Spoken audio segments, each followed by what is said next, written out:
World Cup fever. We can't miss the World Cup final, Matthew protested. I've waited years to see it. I can miss anything to do with football, replied his mum. Anyway, you've seen lots of football lately. There's been nothing else on TV. So you can give up one match. Our holiday comes first. But, Mum, Matthew protested. That's enough, Matthew, replied Mrs. Buxton firmly. It might be different if one of the UK sides were playing, but they aren't.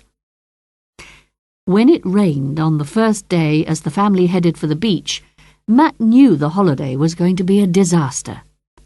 Then, on the second day, they returned from the bowling alley to find that somebody had broken into the caravan and stolen the TV set.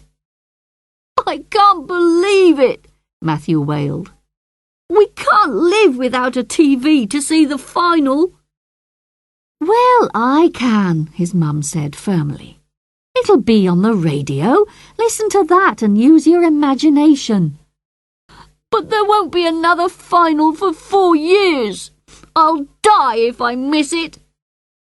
Rubbish, Matthew. Nobody dies from not watching a football match.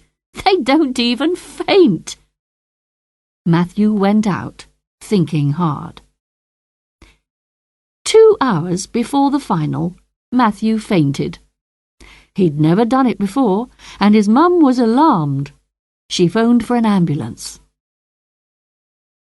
How are you feeling? The doctor asked as Matthew opened his eyes.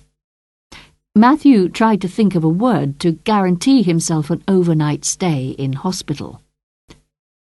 Woozy, he replied. That did it. Right, we'd better keep you in overnight, Matthew, said the doctor.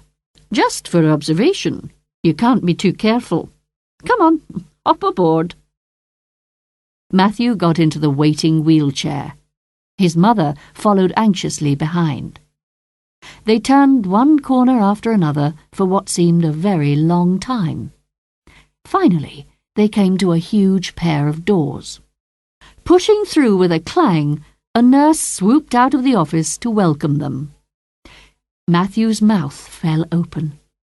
There, at the end of the ward, was the most wonderful sight.